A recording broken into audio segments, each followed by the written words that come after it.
चाहूंगा कि जो ये आपका जो सेशन चल रहे हैं, जो आप इन्वेस्टमेंट कर रहे हैं, इससे कैसा लग रहा है? डर वर लग रहा है कुछ?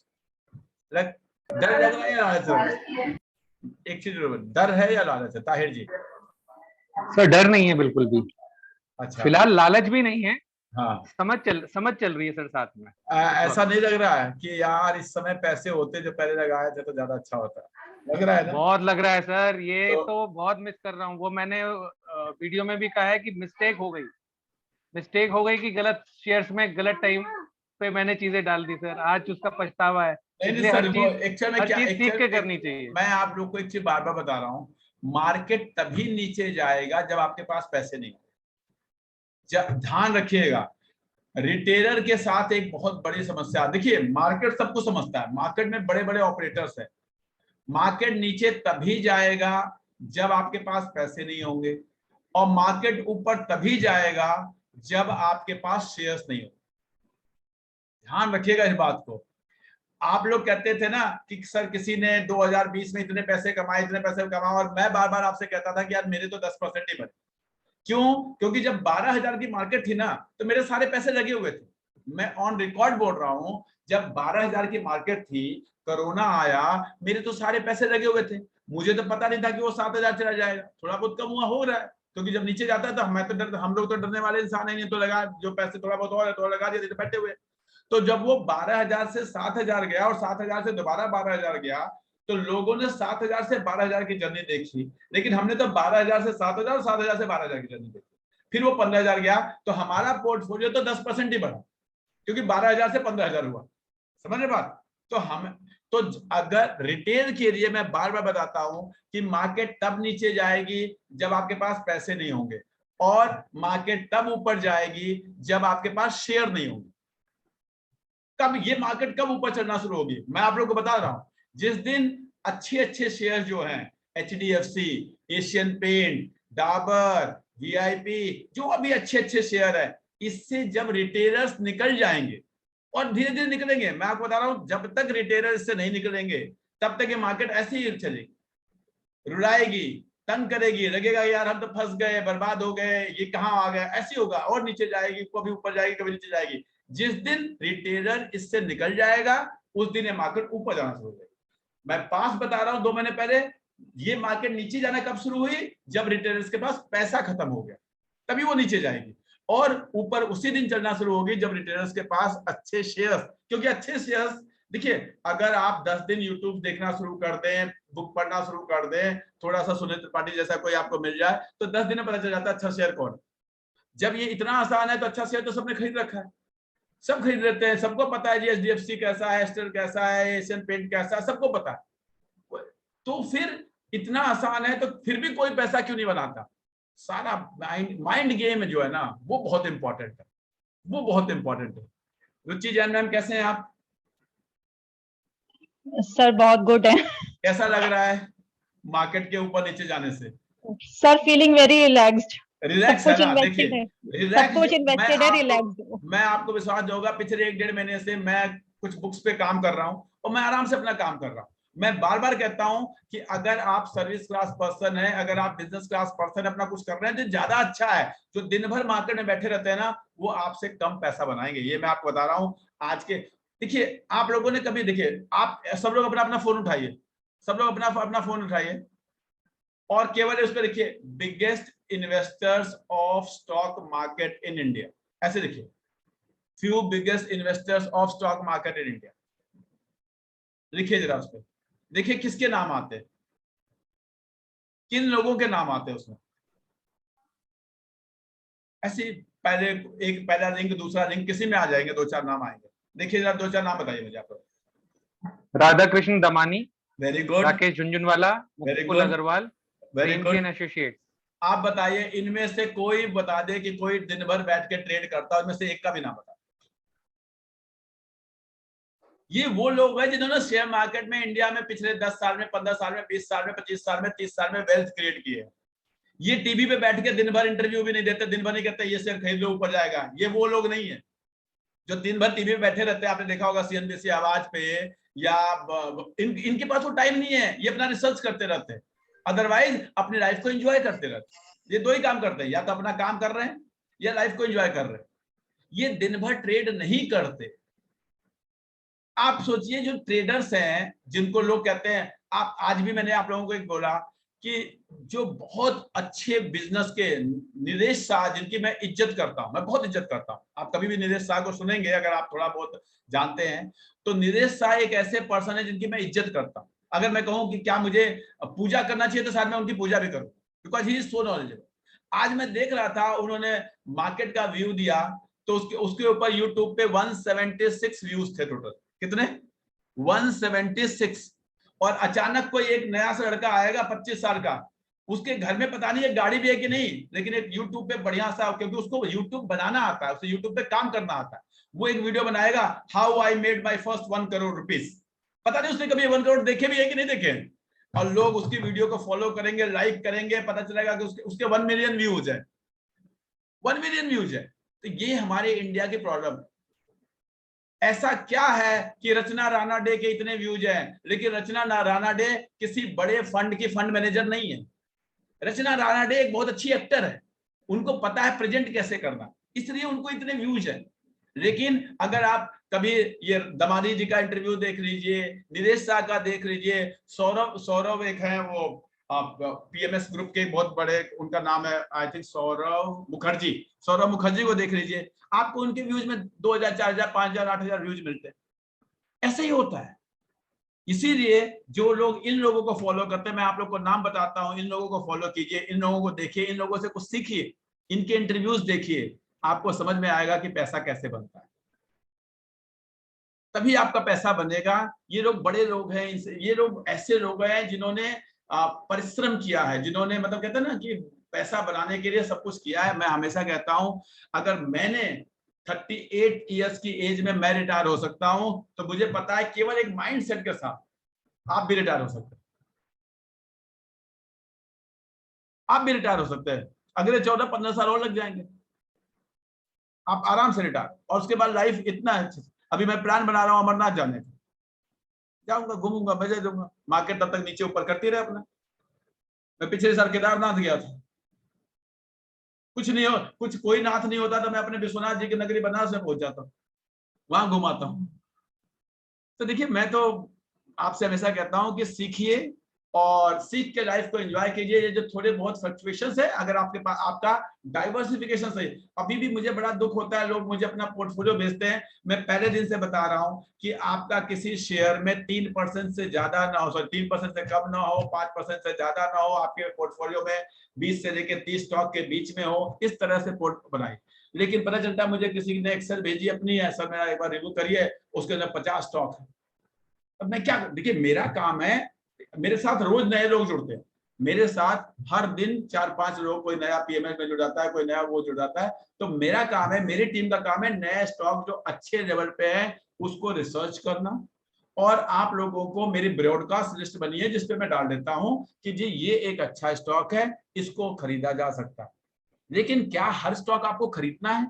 पहली बात तो हर स्टॉक के लिए पैसे नहीं होने चाहिए। दूसरा, जो हमने बेसिक सीखा है कि जी कितने स्टॉक को आप ट्रैक कर सकते हो, 20 को, 22 को, 25 को, तो वो जो हमारी स्ट्रेटेजी है कि 80% पैसा इन्वेस्टमेंट में, 10% पैसा एकदम रिस्क में, जहां ठीक है रिस्क है, डूब गया कोई बात नहीं, वहां जैसे मैंने भी ले रखा है, मैंने आपको बताया, मैंने बैंक ऑफ महाराष्ट्र ले रखा है, मैंने जेपी पावर ले रखा है, मैंने रिलायंस पावर ले रखा है, ऐसे 2-4-5 मैंने भी 10% पैसा लगा रखा हूं, ठीक है। उसमें क्या होता है, 5 स्टॉक लिए हैं, उसमें से 1-2 चलते ही नहीं है, 1-2 आधे हो जाते हैं, लेकिन एक ऐसा होता है जो कई गुना हो जाता है, मेरे पैसे बन जाते हैं।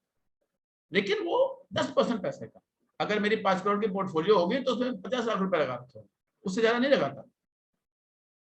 लेकिन बाकी जो 10% है वो ट्रेडिंग में लगा देता हूँ कि हाँ जी रखा हुआ है बैंक में, पता चला HDFC बहुत नीचे आ गया, 1200 पे, 1250 पे मिल रहा है तो खरीद लूंगा, मुझे पता है 1500-1600 तो जाना ही जाना।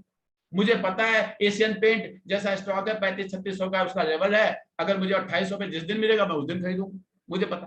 तो वो अलग पोर्टफोलियो है। तो आपको भी पहले जो फंडामेंटल्स है ना, उससे कभी कॉम्प्रोमाइज नहीं करना है, उसको आपको फॉलो करना है, तभी आप अच्छे पैसे बना सकते हैं। आज मैंने आप लोगों को एक चैट भेजी थी, एक हमारे आपके पीएमएस सब्सक्राइबर ही हैं, उन्होंने कहा था मुझसे कुछ दिन पहले आई थिंक 107 या 108 के लेवल पे था। उज्जीवन फाइनेंस 15 फरवरी के आसपास की चैट है, डेट के साथ मैंने आप लोगों को भेजी थी कि सर इसका साइकोलॉजिकल लेवल 100 है, यहाँ आ जाएगा, वो हो जाएगा, ऐसा भेज दो। मैंने कहा रखे रहिए, अगर आपने मेरे कहने पे कोई स्टॉक खरीदा है तो उसको रखे रहिए। नीचे जा रहा है, मुझे पता है, मैंने 120-22 पे बताया था उनको, 107 पहुंच गया। अब उन्होंने क्या किया, बेच दिया नहीं किया मुझे नहीं पता, लेकिन आज वही स्टॉक इतने मार्केट गिरे होने के बावजूद भी 142। तो अगर 107 से देखेंगे तो लगभग 20-22% ऊपर है, और अगर उनके बाइंग लेवल से भी देखेंगे तो 10% ऊपर। तो आप जब भी स्टॉक खरीदें तो पहली बात तो एक तो कन्विक्शन के साथ खरीदे, उसका बिजनेस समझ में आना चाहिए, स्टॉक समझ में आना चाहिए, ये पता होना चाहिए नहीं जिसको मुझे रखना है।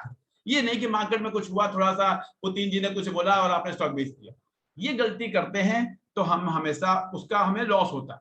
अच्छा, आज हम जो चीज सीखने जा रहे हैं, जो समझने जा रहे हैं, बहुत इंपॉर्टेंट है, इसको आप समझेंगे। और इसीलिए मैंने कम लोगों को लाने की कोशिश की थी कि मैं चाहता था कि अगर 2 ही लोग जुड़े, 4 ही लोग जुड़े, लेकिन उसको सीखें। सेक्टर्स पे थोड़ा सा हम स्टडी करेंगे। मैंने वैसे एक क्लास पहले भी दी थी, आई डोंट नो कि आप लोगों में से कितने लोग उसमें जुड़े थे, कितने लोग नहीं जुड़ पाए थे। सेक्टर वाइज स्टडी अगर मैं कर रहा हूं तो, और ये इसलिए नहीं, फिर मैं बता रहा हूं कि हमेशा स्टॉक खरीदा नहीं जाता। जब आपके पास टाइम है तो थोड़ा सा रिसर्च करें, एनालिसिस करें, तो आपके लिए अच्छा होगा। जैसे मैं आज इंडिया के 5-7 सेक्टर्स को आपके साथ रिसर्च करूंगा और बताऊंगा, और एक अच्छा स्टॉक भी बताऊंगा। वैसे मैंने आज ग्रुप पे भी डाल दिया था, लेकिन फिर भी मैं बताऊंगा कि मैं क्यों कह रहा हूं। एक मल्टीबैगर आपको आज बताऊंगा, और उसको रख के उसमें 1000, 2000, 5000 जो आपका लगे कि हाँ जी ये पैसा हमने ठीक है जी दे दिया, चलो आज हमने प्रधानमंत्री राहत कोष में दान दे दिया, उतना पैसा लगा के छोड़ दीजिएगा। अगले 10 साल, 15 साल, 20 साल के छोड़ दीजिए उसको। देखिए दिक्कत क्या होती है, हम इस थॉट प्रोसेस से सुन लेते हैं आप मेरी बात, अच्छा ऐसा करेंगे, फिर वो 5 रुपए नीचे जाता है, फिर कहते हैं सर मेरे यही कहने पे लोगों ने जेपी पावर खरीदा और वो 50 पैसे नीचे हुआ उस प्राइस से भी, उतने में तो घबराहट आ गई। तो जब मैंने कहा कि पिज्जा खरीदने वाले पैसे से खरीदो, तो फिर घबराहट गया, तो पिज्जा खा चुके उसका, फिर घबराहट क्यों? अशोक जी बताइए, क्या घबराहट होनी चाहिए उसके बाद? नहीं नहीं, बिल्कुल सही है। हाँ, तो उसको खरीदिए मत ना, अगर आपको ऐसा लगता है तो मत खरीदिए उसको, सिंपल सी बात है। ठीक है, अच्छा मैं जा रहा हूं सबसे पहले निफ्टी बैंक। मैं आपको इसको स्टडी करके भी दिखाऊंगा और इसको समझाने की कोशिश करूंगा। आप लोग अगर इसको समझ पाए तो देखेंगे कि निफ्टी बैंक कर क्या रहा है। आज मैंने कल आपको कैनरा बैंक बताया था, आई डोंट नो आप लोगों में से कितने लोगों ने बाय किया, नहीं किया। मैं तो खूब बाय किया है, एकदम प्योर ट्रेडिंग पर्पस के लिए किया है सर। हाँ, तो रखा है, बस देखते हैं बाकी क्या। देखिए जरा निफ्टी बैंक को समझने की कोशिश की, निफ्टी बैंक है कहाँ, कहाँ पहुंचा। देखिए जरा 2019 के दिसंबर में ये करीब 32,400 के आसपास था, 32,400 के आसपास। और आज निफ्टी बैंक इसी लेवल पे पहले एक दिन जब युद्ध शुरू हुआ था तो इसी लेवल पे 32,400 ही गया था, और ये इसका बहुत अच्छा सपोर्ट लेवल है। और आज जो है ये 34,400 है, 34,400, यानी 32,400 से 34 देखेंगे तो शायद मेरे कैलकुलेशन तो ये कहती है 10% भी ऊपर नहीं है, क्योंकि उसके हिसाब से 3,400 यानी 35-37 के ऊपर जाएगा तो 10%। अब 2019 से लेके 2022 पूरे 3 साल होते हैं, समझिए इस बात को। क्या 3 साल में इन बिजनेसेस में 10% का भी ग्रोथ नहीं हुआ? जिन बिजनेसेस को ये इंडिकेटर शो कर रहा है आपको, ये इसमें क्या है, इसमें HDFC है, इसमें ICICI है, इसमें एक्सिस है, इसमें SBI है, इसमें PNB है, इसमें तो क्या आप देखिए कि क्या जिन बिजनेसेस का इंडिकेटर है, क्या उसमें 10% का भी ग्रोथ नहीं हुआ है? अगर वो 15%, 20%, 25% ग्रो किए हैं तो ये इंडिकेटर क्यों नहीं ग्रो करेगा और क्यों नहीं करना चाहिए?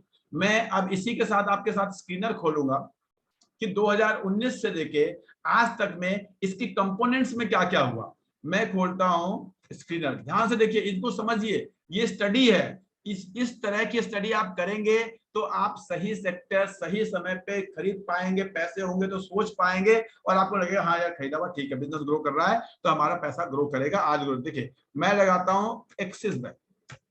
एक्सिस बैंक को देखिए कि 2019 में वो कितने का बिजनेस करता था और आज वो कितने का बिजनेस करता है, बस इतना ही देखिए। 2019 में उसका बिजनेस था मेरी कैलकुलेशन के हिसाब से 56,000 करोड़ का। देखिए रेवेन्यू देखिए, तो 56,000 करोड़। आज है वो 68,000 करोड़। अब 56,000 करोड़ से 68,000 करोड़ कितने परसेंट होता है बताइए जरा जल्दी से, कितने परसेंट का ग्रोथ है? करीब करीब ये 12,000 है। 12,000 यानी करीब 10% के ऊपर है। 10% ऊपर सर। 10% के ऊपर है। और वहां पे 34 से 36 में जाइए, कितने परसेंट है? 34 से 36 कितना है? 5%। देखिए 34,400 से 36,400 के बीच का डिफरेंस कितने परसेंट का? 5%, 5%। 5%। और बिजनेस मेरा ग्रो किया है 10% से, शेयर प्राइस ग्रो किया है केवल 5% से। एक चीज और देखते हैं, ध्यान से समझिए, इस बात को समझिएगा कि अभी कितनी ग्रोथ बाकी है, मैं आपको ये बताने की कोशिश करता हूं। अगला लेते हैं HDFC बैंक। ये देखिए, ये भी एक बड़ा कंपोनेंट है इसका। इसको देखते हैं कि 2019 से लेके आज तक इसने क्या किया। 2019 में इसका जो प्रॉफिट टर्नओवर था वो 1,05,000 करोड़ का था, 1,05,000 करोड़। और आज है 1,35,000 करोड़। ये करीब करीब 25% ज्यादा है। ध्यान से समझिए, 25%, 29%, 29% ज्यादा है। अगर 29% ज्यादा है, प्रॉफिट को देखिए, उसी डेट से आप अपने प्रॉफिट को देखिए, जो 22,254,000 करोड़ का जो प्रॉफिट था वो 38,000 करोड़ का प्रॉफिट हो गया। कितने परसेंट ज्यादा है? मेरी कैलकुलेशन के हिसाब से तो ये 50% ज्यादा है। मेरी कैलकुलेशन के हिसाब से 73% सर। कितना? 73% ज्यादा है। अब बताइए, और निफ्टी बैंक कहां है? 5% ऊपर। ऐसा क्यों हो रहा है? ऐसा क्या है? मैं बार बार बता रहा हूं, आप लोगों को समझाने की कोशिश कर रहा हूं। ये शेयर्स उस दिन ऊपर जाएंगे जिस दिन रिटेलर के पास नहीं होंगे, जिस दिन अशोक जी, रुचि जी, ताहिर जी, सुनील त्रिपाठी जी इसको बेच चुके होंगे, उस दिन ये बढ़ना शुरू। अब आपके ऊपर है कि आप उस दिन तक वेट कर पाएंगे, आपका पेशेंस उतना गवाही देता है, आप इसको रोक पाएंगे तो ठीक है, और नहीं तो देखिए सर्किट सर्किट वाले शेयर में हम भी खेलते हैं। सर्किट सर्किट देखिए जरा, अदानी विलवर में क्या हुआ? सर्किट सर्किट सर्किट सर्किट ऊपर, circuit circuit circuit circuit circuit नीचे। 30% का बाहर था, नीचे आ गया ना सबका। फिर TTML में क्या हुआ? सर्किट सर्किट सर्किट सर्किट ऊपर, अब सर्किट सर्किट सर्किट नीचे। आ रहा है कि नहीं आ रहा है? आ रहा है ना? तो देखिए, तो वो सब वीडियो गेम होता है। मैं फिर बता रहा हूं, मैं भी खेलता हूं थोड़ा बहुत पैसे से, आप भी खेल दीजिए अगर आप मार्केट में इंटरेस्ट आता है, कहीं आप पैसा कमा सकते हैं। लेकिन जो वेल्थ क्रिएशन होगी, मैं बार बार कहता हूं, जो वेल्थ क्रिएशन होगी वो यहां होगी, वो इन कंसेप्ट्स पे होगी, वहां नहीं होगी। वहां तो वैसे ही चलेगा जैसे मैं आपको बता रहा हूं। वहां तो प्रॉपर भाई वीडियो गेम है, उसमें कहते हैं ना कि आप खेल रहे हैं, लग गया तुक्का तो ठीक है, नहीं तो वो 2-4% से कर सकते हैं, ठीक है। मार्केट में बने रहने के लिए, इंटरेस्ट क्रिएट करने के लिए कर देते हैं, मैं भी करता हूं। मैं फिर बता रहा हूं, ऑन रिकॉर्ड बोल रहा हूं, मैं भी करता हूं। लेकिन वही है कि अगर मेरा पोर्टफोलियो जो है उसका 5%, 4%, 2%, ये नहीं कि पता चला बजाज हिंदुस्तान ने अपने पोर्टफोलियो का 25% लगा दिया, ये गलती नहीं करना। 1% ठीक है, बजाज हिंदुस्तान मुझे पता है कि 20 रुपए का शेयर 100 रुपए हो जाएगा, ऐसा मुझे दिख रहा है, तो मैं एक उस अपने पोर्टफोलियो का, अगर मेरा पोर्टफोलियो 100 रुपए का है तो मैं 1 रुपए लगा दिया, ठीक है यार, 1 रुपए का 20 रुपए का 10 हो गया तो फर्क नहीं पड़ता, और 100 हो गया तो ठीक है, थोड़ी एक नॉलेज तो हुआ कि हाँ जो हमने स्टडी किया था वो स्टडी सही हो रही है कि नहीं हो, इसलिए लगा के रखते हैं। उससे पता चलता है कि आज के, क्योंकि अगर हमें 15 साल 20 साल रहना है इस मार्केट में, तो जो क्या होता है, आज हमने कोई स्टडी की, उसके शेयर नहीं खरीदे, तो आज के 10 साल बाद हम उसको देखेंगे भी नहीं। लेकिन अगर उसके मैंने 50 शेयर भी खरीद के छोड़ दिए हैं, किसी अकाउंट में पड़े हुए हैं, तो 10 साल बाद, 15 साल बाद उसको देखेंगे कि हाँ हमने गलती की थी या सही। इसलिए मैं खरीद लेता हूँ छोटे मोटे शेयर, थोड़ा बहुत, और मैं आप लोगों से भी कहता हूँ उतना ही खरीदने के, उतना ही। उसमें ठीक है, अगर आपने 5,000 के खरीदे हैं, 2,000 के नुकसान हो रहे हैं, 3,000 दिख रहा होगा, कोई आपके टोटल पोर्टफोलियो में कोई फर्क, क्योंकि 1% तो वो है ही, तो लॉस होने के बाद भी आपके टोटल पोर्टफोलियो सोचिए, अगर मान लीजिए मैंने बजाज हिंदुस्तान अपने पोर्टफोलियो का 1% खरीदा, वो हाफ हो जाए, बजाज हिंदुस्तान का शेयर का प्राइस हाफ हो जाए, अशोक जी मेरे पोर्टफोलियो पे कितना का फर्क पड़ेगा? मेरे पोर्टफोलियो के रिटर्न पे कितना फर्क पड़ेगा? मैथमेटिक्स वाले जल्दी बताओ। मैंने टोटल बजाज हिंदुस्तान के शेयर अपने पोर्टफोलियो के 1% खरीदे हैं, उसका प्राइस मेरी कैलकुलेशन के हिसाब से वो होने चाहिए 5 गुना, लेकिन वो होते नहीं है, वो हाफ हो जाते हैं। तो बताइए साल के अंत में मेरे पोर्टफोलियो पर कितने का फर्क पड़ेगा? 0.5% का, काम खत्म। तो मेरा पोर्टफोलियो अगर 0.5% से नीचे जाएगा मुझे फर्क भी नहीं पड़ेगा। हाँ, अगर मैं बार बार बजाज हिंदुस्तान को देखूंगा, यार आधा हो गया, आधा हो गया, आधा हो गया, तो मैं रात को सो नहीं पाऊंगा। पोर्टफोलियो को देखिए, हमेशा पोर्टफोलियो को देखिए। इसलिए कहा जाता है हमेशा अपने, क्योंकि जब आप लेंगे तो आपके सारे डिसीजन सही नहीं होंगे। वो आज तक झुनझुनवाला जी के नहीं हुए तो आपके कहां से होंगे? पोर्टफोलियो पे देखिए, उतना ही दीजिए कि उसको खत्म हो जाने पे भी आपके पोर्टफोलियो पे कोई फर्क ही ना पड़े। एक और शेयर दिखाया था मैं आपको यहीं पर, इस सेक्टर में ICICI, और ये शेयर्स इतने अच्छे रेट पे आज कोट हो रहे हैं, आप समझ नहीं सकते। आप इनको अगर जो लेके बैठे हुए हैं, आप 2-3 साल बाद मैं आपसे बात करूंगा। मैं हमेशा कहता हूं कि मैं बात करूंगा, देखिए मैं कहीं नहीं जाऊंगा, मैं यही रहूंगा। 2-3 साल बाद मैंने किसी के पैसे नहीं लिए, आपके पैसे आपने इन्वेस्ट किए हैं ना, मैंने उस पर खरीद के कुछ कमाया ना उस पर बेच के कुछ कमाऊंगा। मेरा काम है आपको समझाना, ठीक है? दिक्कत तब मुझे तब होती है जब मुझे मैसेज आता है सर ये 15% नीचे इसको बेच दूं। बहुत दुख होता है मुझे कि इतनी मेहनत करने के बाद, इतनी समझाने के बाद भी अगर ये स्थिति है तो फिर क्या करूं? देखिए जरा, 2019 में कितना रेवेन्यू करती थी ICICI बैंक?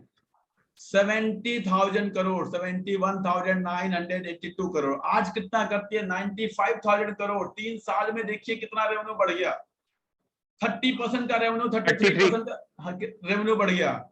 और आपका प्रॉफिट देखिए कितने परसेंट का बढ़ा है। देखिए 495। जो कंपनी 4,000 करोड़ का प्रॉफिट कर रही थी, 7,000 उससे पहले का भी ले रहे थे, 7,000 10,000 करोड़ का, आज 25,000 करोड़ का प्रॉफिट कर रही है। 150% ज्यादा प्रॉफिट कर रही है कंपनी। समझिए आपसे क्या करवाया जा रहा है। इसी बात को आपको बस समझना है कि मार्केट में रिटेल, देखिए क्या है कि ये सबको पता है 2020 के मार्च में दुनिया के सारे लोग जिनको कुछ नहीं आता था वो शेयर मार्केट में कूद चुके, पता होगा आप लोग। आप अपने अगल बगल भी देखते होंगे, आपके मित्र आपके स्टाफ रूम में, आपके वहां आपका रिक्शे वाला, आपका काम वाला भी पता चलता ग्रो ऐप पे इन्वेस्ट कर रहा है। तो उन्हीं लोगों को मार्केट से बाहर निकालना है। वो लोगों को निकाला जाएगा, वो निकलेंगे, और जब वो निकलेंगे तभी ये शेयर चलेंगे। ध्यान दीजिए, ये शेयर तभी चलेंगे जब वो लोग निकल जाए, क्योंकि कोई नहीं चाहता कि उनका पैसा बढ़े, कोई नहीं चाहता। इकोनॉमी, इंडिया की इकोनॉमी में एक ये सबसे बड़ी बात है कि इंडिया के 5% लोग जो है, टॉप 5%, ये फैक्ट्स है, देख लीजिएगा, वो 95% वेल्थ को लेते हैं, और जो बाकी 95% लोग हैं उनके पास केवल 5% वेल्थ है। ये, और ये इंडिया की इकोनॉमी की ब्यूटी है, और कहीं ऐसी ब्यूटी नहीं है। ये इंडिया की इकोनॉमी की ब्यूटी है। आपको उस 5% में पहुंचने की कोशिश करनी है, ये ध्यान रखना है। 95% की तरह हमारा थॉट प्रोसेस नहीं होना चाहिए। एक और सेक्टर में, अब इसी को कंपेयर करता हूं, ठीक इसका कंट्रेरी, जब मैंने पहले भी आप लोगों को मना किया था, IT में जाता हूं। चलिए, इन्फोसिस, आप लोगों ने बहुत पहले भी किसी ने कहा सर इन्फोसिस खरीद रहे हैं, TCS में इन्वेस्ट कर दें। मैं कहता था नहीं, इन्वेस्ट नहीं करना है। TCS में बायबैक आया, उसका ट्रेडिंग का लाभ उठा लो, अलग बात है। विप्रो में एक चार्ट में गैप देख रहा है उसका, लेकिन मैंने आप लोगों को याद होगा कहा था इन्वेस्ट नहीं करना। याद आ रहा है आप लोगों को?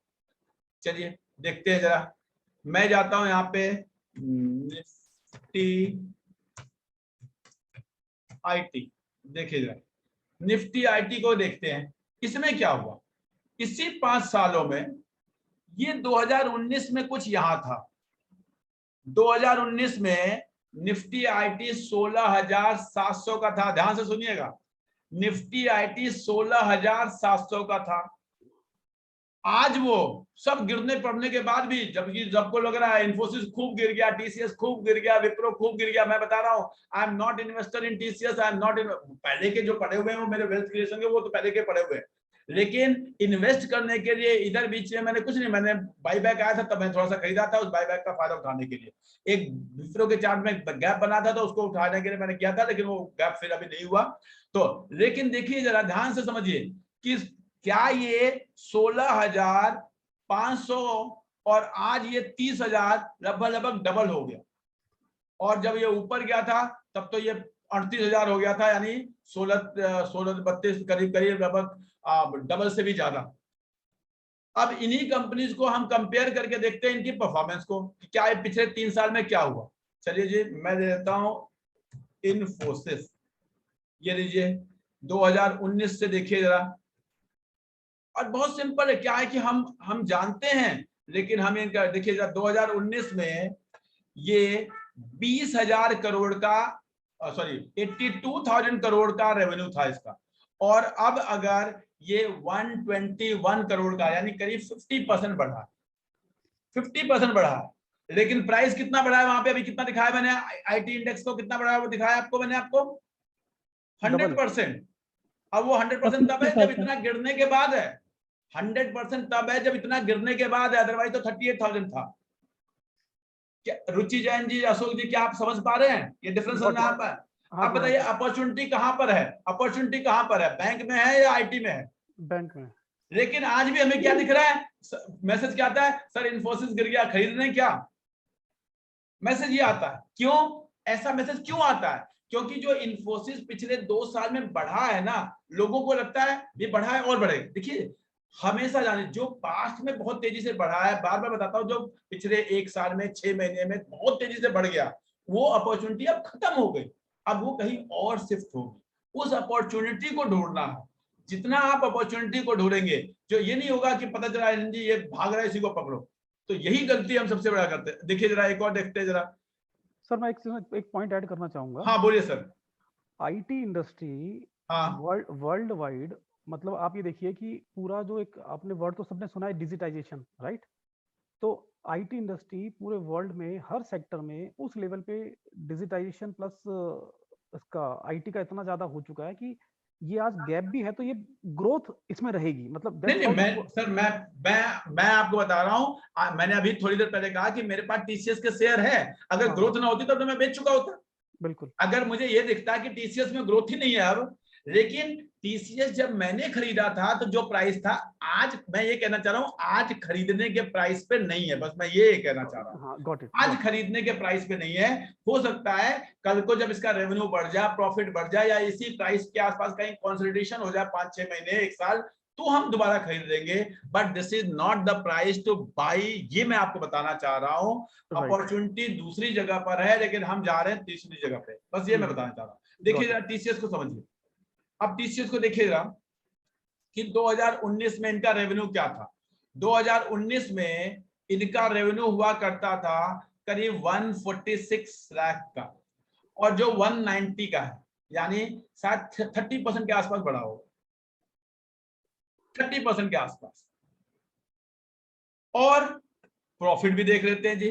प्रॉफिट जो था वो 31,000 करोड़ का था, जो 38,000 करोड़ का, यानी शायद ये मेरी कैलकुलेशन के हिसाब से तो 30% से भी कम है, 25% आता है ये। लेकिन प्राइसिंग जो आईटी इंडेक्स की है वो आपकी 200% हो चुकी है।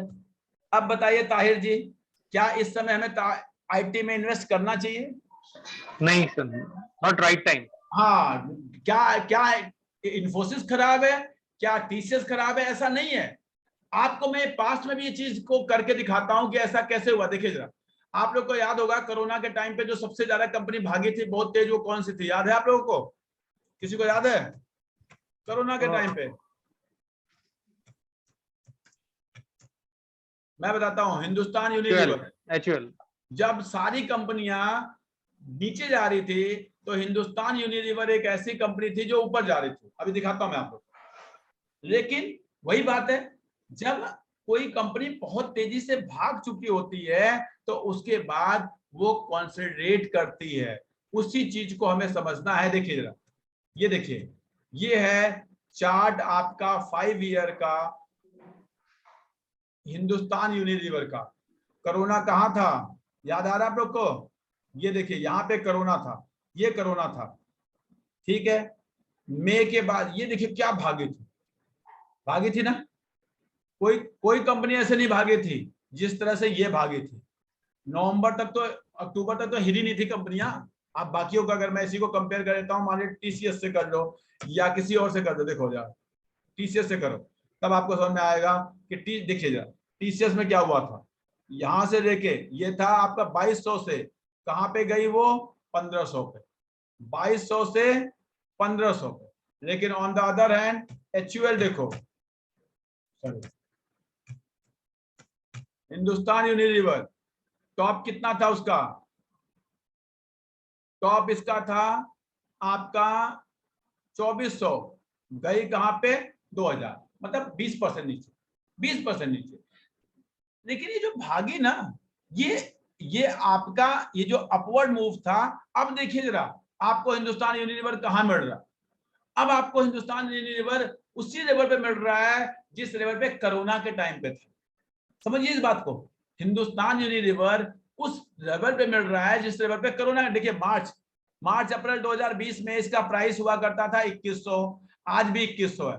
अब देखिए क्या इसका प्रॉफिट और सेल्स में क्या होता है, चलिए वो भी देख लेते हैं कि भाई सेल्स और प्रॉफिट क्या कहता है इसका, उसी से हमें पता चल जाएगा। क्योंकि अल्टीमेटली तो हम कंपनी खरीद रहे हैं, हम कोई सट्टा तो खेल नहीं रहे। अब मैंने कहा हिंदुस्तान यूनिलीवर, देखिए जरा कि मार्च अप्रैल 2020 में इसका रेवेन्यू क्या हुआ करता था और आज इसका रेवेन्यू क्या है, देखते हैं जरा। 2020 में इसका रेवेन्यू 39,000 करोड़ का था, आज 52,000 करोड़ का है। अगर आप ध्यान से देखेंगे तो ये 25% ऊपर है, 25% से भी बल्कि ज्यादा होगा, 30% करेगी। क्या प्राइस 30% बढ़ा है? प्रॉफिट को देखते हैं जरा, देखिए मैं आपके सामने खोल रहा हूं ये सारी चीजें। प्रॉफिट को देखिए, जो 6,000 करोड़ का प्रॉफिट था 6,700, वो 8,800 करोड़ का हो गया, यानी करीब करीब ये भी लगभग 30% ऊपर है। तो क्या प्रॉफिट प्राइस 30% ऊपर है? नहीं है, यानी यही 30% की अपॉर्चुनिटी है, यही 30% जो है ये आपकी अपॉर्चुनिटी है। लेकिन ये 30% आपको कब मिलेगी? जब इस स्टॉक से मोहित अहलावत जी बाहर निकल चुके। जिस दिन मोहित अहलावत जी बेच बाज के ना जी हमारे बस की बात नहीं है, शेयर मार्केट तो बेकार चीज है, इतना तो मैंने एफडी में रख दिया होता तो मेरा 5% हो जाता। यहाँ त्रिपाठी जी के चक्कर में 5% नीचे है मेरा पोर्टफोलियो। जिस दिन बेचेंगे उसके बाद 30% ऊपर। अब होगा क्या कि वो 5-5, 10% होते हैं 2 साल के, लेकिन यहाँ पे 30% ऊपर, यानी हर साल का 15%। और मैं आपको बताता हूँ 15-18%, 15, 16, 18, 20 यही मिलेगा। इससे ज्यादा कि ना मैं सोचता हूँ, ना मैं करता हूँ, ना मुझे आता है, ना मैं सिखाता हूँ, यही मिलना है आपको। वो 1 साल और पास्ट के कभी भी देख लीजिए, कोई रिकॉर्ड देख लीजिए, आप देखेंगे जब ऐसे ऐसे 5 साल आए हैं, मैं आपको हिंदुस्तान यूनिलीवर का चार्ट दिखाता हूं, ऐसे ऐसे 5 साल आए हैं जब कंपनी का प्राइस हिला नहीं। देखिए जरा ध्यान से, ये लीजिए मैं ऑल टाइम चार्ट लगा देता हूं, आप देखिएगा आपका दिल खुश हो जाएगा। ये वही जिसने उस टाइम पे, ये देखिए ये प्राइस है कंपनी का 2006 में, ध्यान से देखिए कितने रुपए का, 255 रुपए। 2006 में कितने का है? 255 रुपए। 255। अब देखिए 2011 में कितने का है प्राइस, बताइए। 163 समथिंग। 2006 से 2011 कितने साल होते हैं? 5 साल। 5 साल। कुछ नहीं हुआ, कुछ नहीं हुआ। अशोक जी परेशान हो गए, पता नहीं क्या त्रिपाठी जी ने क्या बता दिया, फिर बेको बेको बेको बेको। यही आईटीसी में हो रहा है, मैं बता रहा हूं आईटीसी में इस समय यही सेम। देखिए आईटीसी का चार्ट जो चल रहा है ना, मैं आपको बता रहा हूं फ्यूचर का एचयूएल का चार्ट जो है, जो पास्ट का एचयूएल का चार्ट है, वो फ्यूचर में आईटीसी में होगा। ये मैं आपको आज लिख के देता हूं। ये देखिए 5 साल तक कुछ नहीं हुआ ना, लेकिन जब यहां से चलना शुरू हुआ, ये देखिए, ये देखिए। अब इसके बाद जो लोग होंगे ना वो इंतजार करते यार 200 आए तो खरीदूं, 200 आए तो खरीदूं, तो वो कभी 200 आया ही नहीं। वो ये देखिए, आप समझ रहे हैं क्या सीखा इससे हमने? कि अच्छी कंपनी, आपको समझ में आनी चाहिए कंपनी अच्छी है, 2-4 साल वो हिले ना तो उससे आपको परेशान होने की जरूरत नहीं है, कंपनी अच्छी होनी चाहिए बस। तो सर आपका मतलब है कि आईटीसी अभी जो करंट 260 वाली प्राइस है वो, मैं आपको बता रहा हूं सर, आईटीसी अगर आज के आपको 10 साल 15 साल के लिए लेना है तो ये आप समझ लीजिए कि आप 2006 क्या वो 2011 तक ऐसा रहेगा, हो सकता है ऐसे, लेकिन उसमें भी नुकसान नहीं है। क्यों? क्योंकि 8% का डिविडेंड मिल जाएगा आपको, 8% डिविडेंड मिल जाएगा, उसको खाते रहिए, पैसा पड़ा रहे, काम खत्म।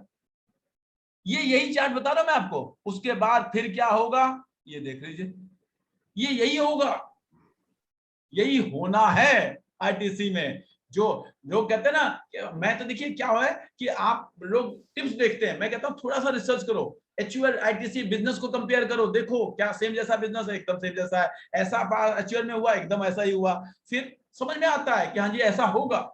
इससे रिटेलर धीरे धीरे धीरे धीरे निकल जाएंगे, आईटीसी में कुछ बड़े हैंड्स के हाथ में चला जाएगा, उसके बाद भागना शुरू हो जाएगा, और जब भागना शुरू हो जाएगा फिर रिटेलर उसको पकड़ने की कोशिश करेगा और फिर कहेगा यार ये तो 2000 का स्टॉक है, छोड़ो ये हमारे लिए नहीं।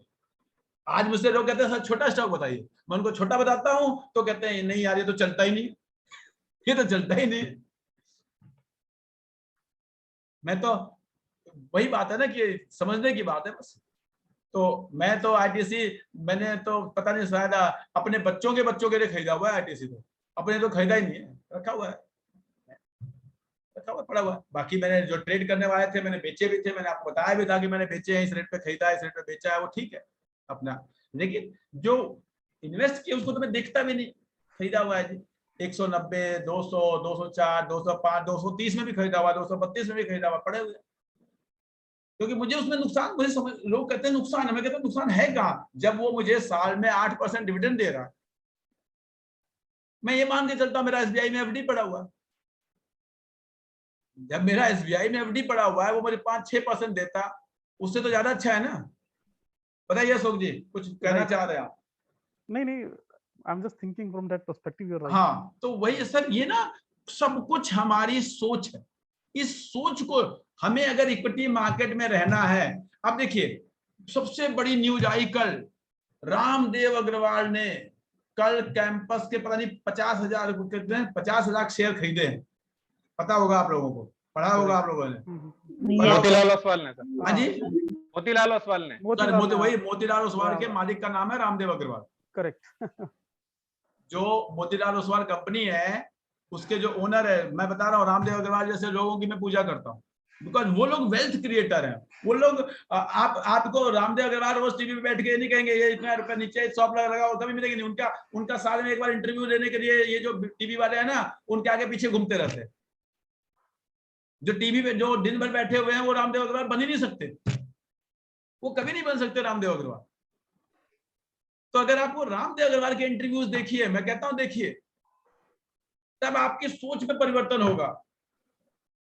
आप महेश्वरी जी के इंटरव्यू देखिए, आप नीरज शाह के इंटरव्यूज देखिए, तब आपकी थॉट प्रोसेस में चेंज होगा, तब आपको समझ में आया। अब देखिए जब उन्होंने कैंपस खरीदा उन्होंने क्या देखा, मुझे समझ में आया, मैंने भी उसको देखा, रिसर्च किया, भाई ये कैंपस ऐसा क्या है इसके अंदर, देखिए जरा 16% का आरओसी है, ठीक है, एक अच्छा आरओसी है कंपनी के ऊपर। देखिए प्रमोटर की, देखिए जरा प्रमोटर की होल्डिंग देखिए जरा 74.1, प्रमोटर ने नहीं बेचा जी, उतना ही बेचा जितना सेबी का नाम है जी। हाँ जी 25% बेचना है मुझे, ठीक है जी, थोड़ा बहुत ऊपर नीचे करके 74.1। ये कुछ कहता है, ये चीजें हमें समझ में आना चाहिए।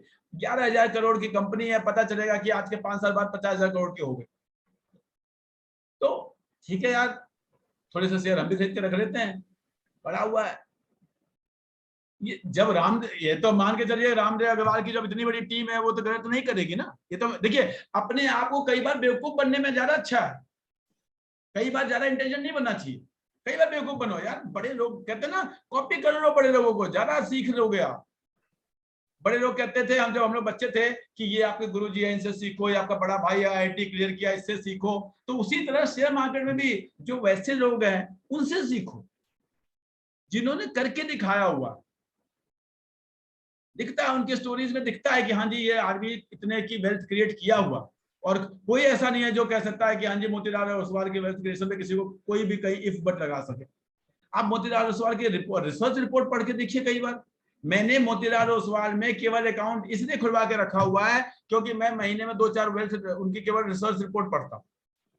और मैंने आप लोगों को बताया भी था कि अगर आपको खुलवाना होगा तो मुझे बताइएगा, मैं आपको तो 199 रुपए साल के रखते हैं, मैं कोई शेयर एक आध खरीद लेता तो खरीद लेता हूँ, अदरवाइज नहीं खरीदता हूँ उसमें। लेकिन मैंने अकाउंट जरूर खुलवा के रखा हुआ है, केवल इसलिए कि उनकी जो रिसर्च रिपोर्ट जो आती हैं वो पढ़ के मेरी नॉलेज बढ़ती है, मेरी नॉलेज बढ़ती है, इसलिए मैंने खुलवा के रखा हुआ। नाउ देखिए जरा इसके ग्रोथ पैटर्न को देख के आपका दिल खुश हो जाएगा कि क्या ग्रोथ पैटर्न है कंपनी की। देखिए जरा सेल्स देखिए, देखिए जरा 2 साल में सेल्स 50% बढ़ गई है, 500 से 700 750 की सेल दिख रही है आपको। देखिए जरा प्रॉफिट को देखिए, मतलब इसे जब हम जोमेटो खरीदते हैं, जब हम पेटीएम खरीदते हैं तो नहीं देखते कि वो लॉस कर रही है कंपनी। देखिए जरा आप जरा थोड़ा सा इसके होल्डिंग पे जाइए, आपका और दिल खुल जाएगा कि अभी कंपनी अपना आईपीओ लेकर आती है और एफआईआई डीआई घुस जाते हैं इसके अंदर। देखिए उसने तो बेचा ही नहीं, जाना शेयर तो बेचा ही नहीं है, लेकिन देखिए एफआईआई डीआई ने घुसना शुरू कर दिया इसका शेयर के अंदर। ऐसा क्या है, ये पागल नहीं है लोग। और अभी तो ये जो पब्लिक को, क्योंकि ये आईपीओ आया था, पब्लिक के लिए एक एक लॉट इशू हुआ है, ये धीरे धीरे पब्लिक से ले लिया जाएगा, धीरे धीरे धीरे धीरे पता चलेगा पब्लिक के पास 5-7% बचेगा और यहाँ बढ़ना शुरू हो जाएगा। देखिएगा अभी अगले 1-2 सालों में बिजनेस समझ में आता है।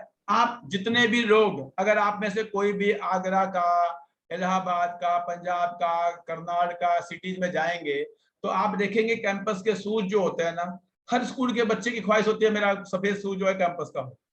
बताइए अगर नहीं है तो बताइए आप लोग, जो B grade tier 1 tier 2 tier 3 एकदम ठीक है, ठीक है। गुड़गांव जैसे सिटी में सब नाइकी और वो पहनते हैं, अमीर आदमी है, लेकिन टियर 2 टियर 3 में कैंपस का शू मतलब एक उनके लिए एक स्टेटस सिंबल होता है बच्चों के लिए। तो समझ में आता है कि हाँ बिजनेस समझ में आ रहा है कि हाँ जी प्रोडक्ट जो है वो वाइबल है, बिजनेस जो है वो ग्रोइंग है, लोग इसमें इन्वेस्ट कर रहे हैं, अच्छा अच्छे प्राइस पे हमें शेयर मिल रहा है, सबसे बड़ी बात है। तो और क्या चाहिए आप। तो ऐसे शेयर पर लेके 2-4 साल 5 साल भूल जाया जाता है, ठीक है 1% पोर्टफोलियो का लगा दिया, अब फिर नहीं देखा जाता है ऊपर नीचे क्या है। मैंने आप लोगों से कहा था कि मैं आपको आज बताऊंगा इस शेयर में आप लोग को 10,000 20,000 जो भी आपका देखो हर आदमी का एक अपना बजट होता है, लगा के और भूल गए। जिसको देखा इसको देखना मत अगले 5 साल 10 साल, तब आपको समझ में आएगा कि आपने कुछ किया था, किसी जमाने में कुछ किया था। लोग कहते हैं ना मेरे पापा ने दिल्ली के मुखर्जी नगर में आजादी के टाइम पे एक प्लॉट लिया था, आज उसकी कीमत इतने करोड़ रुपए हो गए। अरे वो आजादी के टाइम से आज तक का टाइम तो देखो, कितने लोगों ने तो उस प्लॉट को कई बार बेच बाच के निकल गए, उनके पापा ने कुछ नहीं किया, आपके पापा ने अच्छा किया तो प्लॉट को रखा रहा। तो सेम कंसेप्ट शेयर्स के साथ होता है, उसको रखो तो 60-70 साल रखा आपके पापा ने, तब वो कई हजार करोड़ का प्लॉट बन गया। सुना होगा ना आपने, ऐसी ऐसी स्टोरी सुना होगा कि हाँ जी लोग पाकिस्तान से आए, इंदिरा गांधी ने उनको प्लॉट दे दिया, आज उस प्लॉट की कीमत कई हजार करोड़ रुपए, ऐसा सुना होगा आपने। राइट।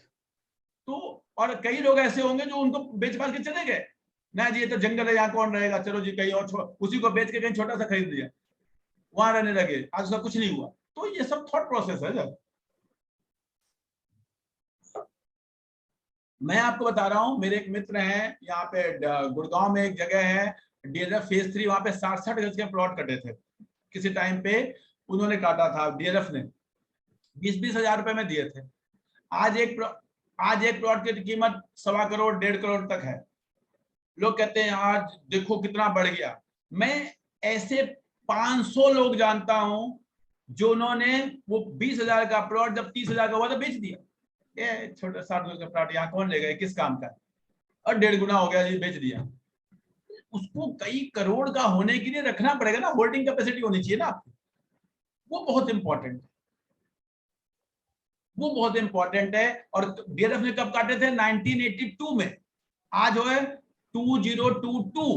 तो ये जो 40 साल रखा जिसने, पैसा तो उसने कमाया, पैसा उसने नहीं कमाया जिसने 20,000 का खरीद के उसको 30,000 में बेच दिया, उसका प्रॉफिट तो 50% का दिख रहा है। लेकिन आप बताइए 20,000 का जब 1 करोड़ हुआ, वो होता है वेल्थ क्रिएशन, उसे कहते हैं वेल्थ क्रिएशन। एक और स्टॉक बता रहा हूं आप लोगों को, अगर आप लोग जानते हैं, मैं बार बार आपको बता रहा हूं, समझिए, सीखिए, मेरा काम है सिखाना। ये एक स्टॉक है, इस स्टॉक को भी समझिए थोड़ा बहुत, अगर आपका पोर्टफोलियो गवाही देता है तो बहुत अच्छे लेवल पे दोबारा आ गया है। आज मैंने इसके कुछ शेयर अपने खुद के पोर्टफोलियो में उठाए हैं, बहुत अच्छे लेवल पे आ चुका है। मैंने 195 में उठाए थे, 195.5 में शायद, ठीक है, बहुत अच्छा उस स्टॉक है। मैंने पहले भी बताया था कि जब भी ये 200 के नीचे आएगा मैं खरीदूंगा, याद होगा आप लोगों को जब मैंने पहले क्लास ली थी कि जब भी ये 200 के नीचे आएगा मैं खरीदूंगा। देखिए आरओसी, देखिए जरा इसकी, आपका दिल खुश हो जाएगा। 30 की आरओसी का स्टॉक कहां मिलता है? आरओई देखिए 37, प्रेज बेल्स कुछ नहीं है, ठीक है, देखिए, मतलब दिल खुश हो जाएगा आपका दिल। आगे दिखाता हूँ एक चीज और, बहुत प्यारी सी चीज दिखाऊंगा आपका, और ये तो देख लिया आप लोगों ने, क्यों मैं कह रहा हूं, ये देखिए जरा, इसके ग्रोथ पैटर्न को देखने की कोशिश कीजिए। 80-90 करोड़ का शेयर करती थी ये 2017 में, आज जो है वो 500 करोड़ का शेयर कर रही है 2017 से 2022, 5 साल में। ऐसे सोचिए कि जो कंपनी पिछले 5 साल में 5 गुना हो गई, वो अगले 5 साल में केवल 5 गुना हो, बाकी कुछ, केवल 5 गुना होगी तो आपका पैसा कितना हो जाता है, बस इतना ऐसा कैलकुलेट कीजिए। कंपनी पिछले 5 साल में 5 गुना हुई है, अगले 5 साल में 5 गुना, इतना तो फेस करिए कंपनी पे। अच्छा, सारे नॉर्म्स को क्लियर करके अभी अभी आईपीओ आया है, यानी सेबी ने सारा स्क्रीनिंग कर लिया, सब कुछ कर लिया, कोई ऐसा भी नहीं कि कुछ होने वाला है अभी। बस ये है कि इसका हाइप वैसा नहीं मचा जैसा कि एलआईसी का मचा, जैसा जोमेटो का मचा, जैसा अभी एलआईसी की लिस्टिंग हो जाएगी 2-4 महीने बाद मैं बात करूंगा। देखिए आज तो मैं बात करूंगा, कोई फायदा नहीं, होने दीजिए लिस्टिंग, तो मैं बात करूंगा आप लोगों से। मैं तो हमेशा बात तब करता हूं जब सामने प्रत्यक्ष प्रमाण होता है। क्या लिस्टिंग पे 10-20% का गेन नहीं होगा? हो सकता हो जाए, हो सकता हो जाए। मैं 14,000 रुपए एक लॉट से ज्यादा तो मिलना नहीं है, 14,000 का लॉट मिलेगा, 10% गेन हो जाएगा, 1,400 रुपए कमा लूंगा या 2,000 रुपए कमा लूंगा, उससे होगा क्या? वेल्थ कहां बनेगी वो देखिए, ये देखिए जरा, दूसरी चीज देख के आपका दिल खुश हो जाएगा। आखिर ये क्या है? मैं बता रहा हूं, मैं बनारस का हूं, हमारे बनारस के किसी दुकान पे चले जाइए, कहिए जी मुझे तो सैनिटरी का पाइप खरीदना है, तो वो तो हरिओम पाइप देगा आपको, वहां एक्स्ट्रा नहीं बिकता। आप चले जाइए इलाहाबाद में, आप चले जाइए बनारस में, मिर्जापुर में, आप दिल खुश हो जाएगा आपका। आगरा में चले जाइए, आपको हरिओम पाइप भी मिलेगा। और एक देखिए, ऐसा क्या है कि आईपीओ आया और 10% शेयर, 8-9% शेयर एफआईआई ने खरीद लिए। कुछ तो होगा, कुछ तो होगा कि एफआईआई 10% शेयर खरीद लेते हैं अभी आईपीओ आते ही। ऐसा क्या रीजन है? अभी पास डेटा हमारे पास है नहीं, क्योंकि अभी आईपीओ आया है, अदरवाइज ग्रोथ भी दिखाता है इसका। ये चीजें बहुत कुछ कहती हैं, यही हमें सिखाती हैं।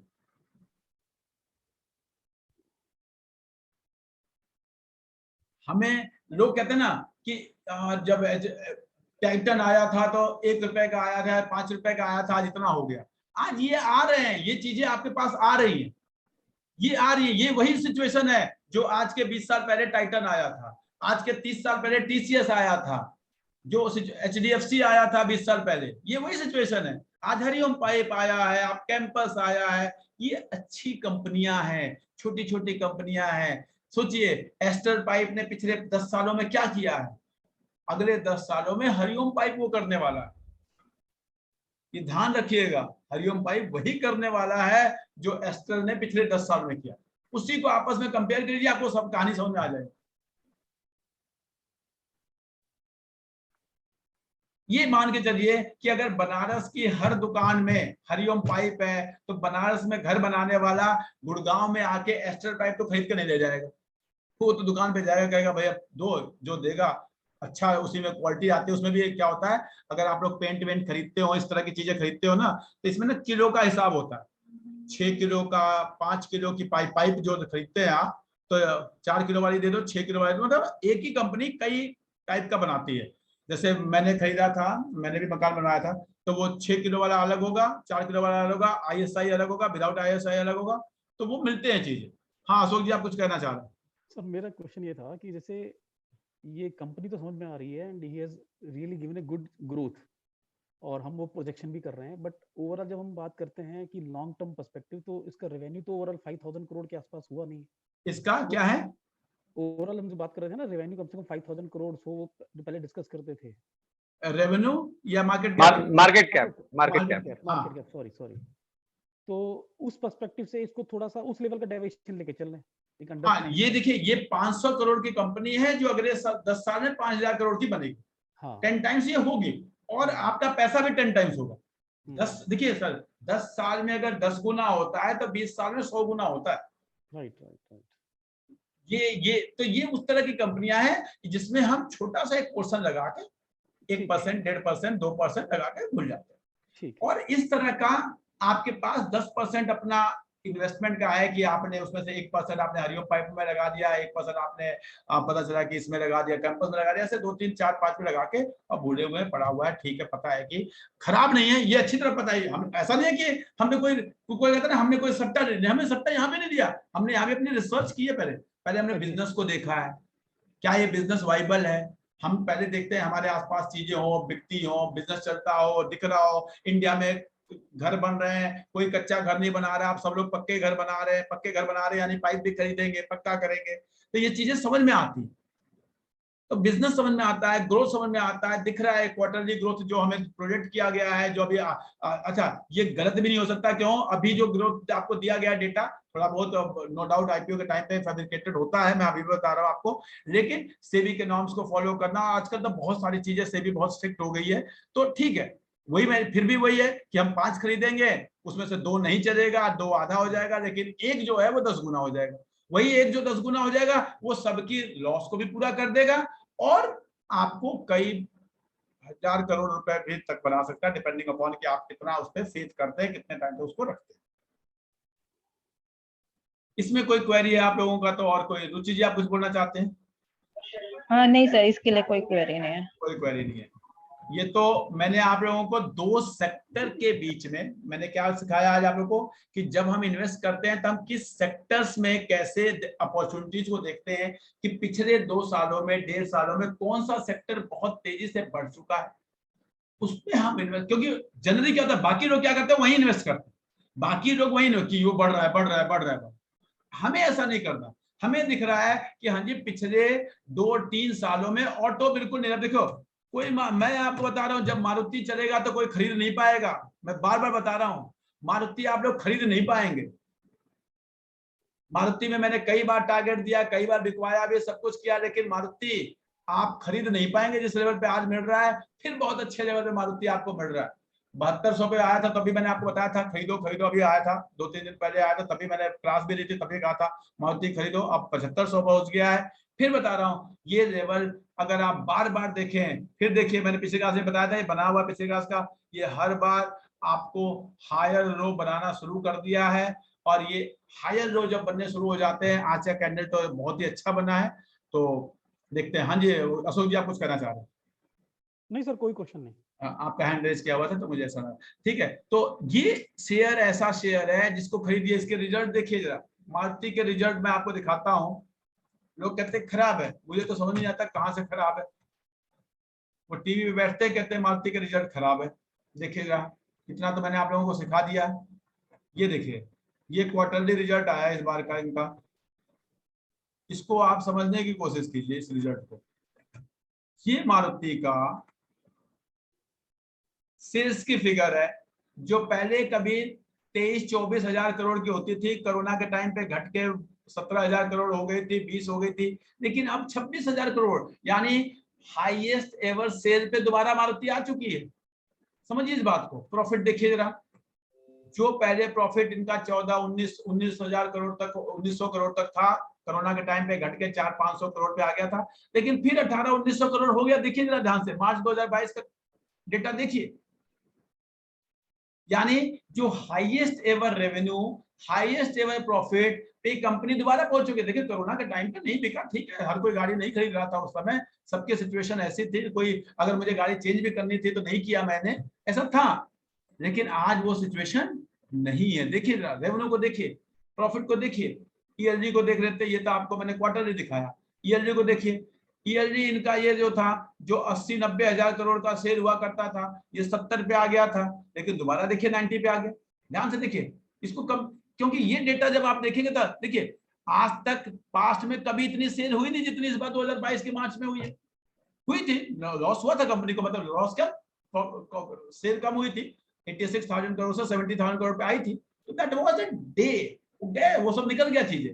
दोबारा देखिए जरा प्रॉफिट, देखिए जरा जो नेट प्रॉफिट इनका हुआ करता था वो इस बार इन्होंने कम दिखाया है, वो जानबूझ के कम दिखाया होगा, कहीं ना कहीं इन्होंने टैक्स वैक्स काटा होगा, क्योंकि जब सेल्स इनकी बढ़ गई तो कहीं ना कहीं इन्होंने प्रोविजनिंग की होगी, कुछ किया होगा, तो इन्होंने या देखते हैं किस क्योंकि सेल्स तो इन्होंने बहुत अच्छी दिखाई है, इसका मतलब एक्सपेंसेस ज्यादा दिखाया है, क्या दिखाया, सारे एक्सपेंसेस ज्यादा दिखाया है। मैं एक बार एक्सपेंसेस की फिगर को देखूंगा कि एक्सपेंसेस किस चीज में दिखाया है, क्योंकि कई बार देखिए ये चीजें आपको सीखनी पड़ेगी एक्सपेंसेस को। मैं ये देखिए, ये मैंने कोट किया तो किस चीज की वजह से इनका एक्सपेंस बढ़ा है, ध्यान से देखिए, तो इनका अदर कॉस्ट 13-14% पहले भी था, आज भी है। इनका मटेरियल कॉस्ट बढ़ा है, ये सबको पता है कि हाँ जी पिछले कुछ दिनों में स्टील के प्राइसेस जो हैं, रबड़ के प्राइसेस जो हैं, और इनमें मेनली क्या यूज होता है, स्टील, रबड़ और आपका पेट्रोलियम प्रोडक्ट, पेंट वेंट टाइप की चीजें भी यूज होती है गाड़ियों के बनने में। बाकी अशोक जी तो खुद ही हीरो होंडा में काम करते हैं तो इनको पता होगा। तो स्टील जो है आपको पता है क्या स्थिति है यूक्रेन की वजह से, रबड़ के पता है आपको क्या स्थिति है, और पेंट इंडस्ट्री में जो आपका ऑयल का वो है वो आपका बढ़ाई जा रहा है, तो वो कॉस्टिंग इनकी थोड़ी सी बढ़ी है, जो आपकी वो नीचे आ जाएगी, प्रॉफिट बढ़ जाएगा। तो ये समझ में आ रहा है कि नहीं जी अब कंपनी जो है ये अपने उस पर आ गई है। ये दो ही तरीका है, या तो इनका कॉस्टिंग नीचे आ जाएगी, या ये फिर प्राइस रेज कर देंगे। प्राइस रेज करेंगे जब सब करेगा, तो कॉस्ट अगर नीचे नहीं आएगी तो प्राइस रेज करेंगे, तो ये आ जाएगी, समझ में आ जाएगा। दूसरी चीज, एक चीज और मैं आपको दिखाना चाहूंगा इस कंपनी में, देखिए जरा पिछले एक साल में इन्होंने बोरोइंग्स को घटाया है, देखिए ध्यान से 100 करोड़ के करीब करीब बोरोइंग्स इन्होंने कम की है। ये जब इस तरह का सिचुएशन हो जाएगा ना, इसका मतलब होता है कंपनी के पास कैश सरप्लस था, कैश सरप्लस था कंपनी के पास, तब कंपनी बोरिंग को करती है। जनरली कंपनियां आसानी से नहीं करती। दूसरा देखिए जरा, आपका ऑपरेटिंग कैश पॉजिटिव आना शुरू हो गया है दोबारा से। दूसरी चीज, शेयर होल्डिंग पैटर्न में तो खैर इनके कभी कोई चेंज होता ही नहीं है, ये अपने शेयर क्योंकि जो आपको पता है बेचते तो है नहीं, कांस्टेंट है। एक चीज देखने की कोशिश कीजिए कि 2019 में पब्लिक के पास कितने % शेयर हुआ करते थे मारुति के, समझिएगा इस बात को। कोरोना से लोग कहते हैं मारुति का शेयर नहीं बढ़ रहा, 10,000 से 7,000 आ गया। देखिए जरा समझने की कोशिश कीजिए कि 2019 में पब्लिक के पास कितने % शेयर थे, बताइए मोहित जी। 7.18। और आज कितने % शेयर है पब्लिक के पास? 4.8। क्या इससे आपने क्या सीखा, इससे क्या सीखा ये बताइए। पब्लिक से लिए जा रहे हैं शेयर। बस यही मैंने कहा ना, थोड़ी सी। अब पब्लिक से कौन ले रहा, प्रमोटर तो ले नहीं रहे, या तो FIIs ने एक में DIIs ने लिए, ध्यान से अगर आप देखो तो DIIs के बाद DIIs ले रहे हैं। DII, अब जो DII है वो कौन है, वो HDFC म्यूचुअल फंड है, एक्सिस म्यूचुअल फंड है, वो पता चला बड़े बड़े रामदेव अग्रवाल का PMS होगा, सौरभ मुखर्जी का PMS होगा, उन लोग ले रहे हैं वो ले रहे हैं, और हमको लग रहा नहीं ये तो बेकार है, कंपनी बढ़ नहीं रही, हम बेचे। ठीक है जी, बेचो ना। मैं तो ये तो अभी 3-4.5% एक टाइम के बाद पता चलेगा कि मारुति का 1% भी होल्डिंग नहीं है लोगों के पास तब पता चलता है लोगों को। ऐसे बहुत सारे शेयर हैं जिसके शेयर लोगों के पास है ही नहीं, सब ले लिए गए। तो ऐसी सिचुएशन में जब चीजें आ जाती है ना, उसे कहते हैं ना कि हाँ भूतकाल की चीजें हो जाती हैं, विंटेज वाली चीजें हो जाएगी। ऐसे शेयर्स को खरीद के रखिए, इंजॉय करेंगे, ये चीजें सीखिए, थोड़ा सा रिसर्च करिए। जब टाइम आता है, जब मार्केट नीचे आता है, तो घबराने की जगह टाइम लगाइए इस रिसर्च में, इसको देखिए कि हाँ यार ये कुछ तो हो रहा है, कुछ तो कह रहा है शेयर होल्डिंग पैटर्न। 2 साल में पता चलता है कि ये शेयर आधे हो गए, 7.5 से अगर 4.5 या 4 हो जाते हैं तो सीधे आधे हो गए पब्लिक के पास लगभग। तो इससे समझ में आता है कि कुछ हो रहा है, इसलिए अब शेयर ऊपर नीचे हो रहा है, नहीं जा रहा, बढ़ नहीं रहा। लेकिन जब ये चलना शुरू होगा तो आप समझ नहीं पाएंगे कैसे चलेगा, फिर धड़ल्ला के भागेगा। आई होप ताहिर जी मैं समझा पाया कुछ चीजें आप लोगों को। बहुत अच्छे सर, बहुत चीजें सर, बहुत अच्छे से समझाया सर। मेरा ये मानना था कि बताइए रुचि जी, कुछ बोलना चाहें तो। नहीं सर, आज बहुत अच्छी तरह से सेक्टर कंपैरिजन बहुत क्लियर समझ में आया कि सेक्टर की वजह से हम लोगों को क्यों इन्वेस्ट नहीं करना चाहिए। एकदम। मेरा ये था कि मैं सोच रहा था कि कुछ थोड़ा सा क्या क्या ना, कई बार जब मार्केट ऊपर नीचे होने लगती है तो हमारा माइंड सेट जो है ना, ऐसा लगता है कि नहीं जी अब क्या करें, पैसे नहीं है मेरे पास। मैं बता रहा हूँ मेरे पास भी नहीं है। मैंने भी, अगर आज मैंने हरिओम पाई में पैसे लगाए हैं तो क्या हुआ, मेरा हर महीने के शुरू में कुछ पैसे रेंट वेंट से आते हैं, कुछ इधर उधर से आते हैं, वो आए थे एक्स्ट्रा थे, लगा दिए। ऐसा थोड़ा ना कि मेरे पास भी कोई पेड़ है जहां से आ रहा है, ऐसा तो है नहीं। थोड़े बहुत आए वो लगा दिए, नहीं तो ठीक है। बाकी मैं अपने क्लाइंट्स के, जो मेरे पास क्लाइंट्स हैं उनके पैसे होते हैं वो लगा दिए, उनको वो उनके अकाउंट में लगा दिए। लेकिन अच्छे शेयर को आइडेंटिफाई करना, उसको डायरी में लिखना, इस डेट पे ये नोट किया था, इसके ये चीजें नोट। कई बार शेयर हम केवल डायरी में खरीदते हैं। मैं बार बार, अगर सीखना है ना तो कई बार डायरी में केवल शेयर खरीदो कि भाई आज हमने कैंपस के इतने शेयर खरीद लिए, आज के 5 साल बाद देखो होता क्या है उसका, राइट। वो भी आपको सिखाएगा। Thank you very much. मैं आप लोगों को चाहूंगा कि फीडबैक जरूर डालेंगे आप लोग टेलीग्राम पे। Thank you so much sir, thank you, sir, thank you, great learning. Thank you sir. Thank you, thank you, thank you, आपने रिसर्च करना बताया sir. Thank you. Thank you.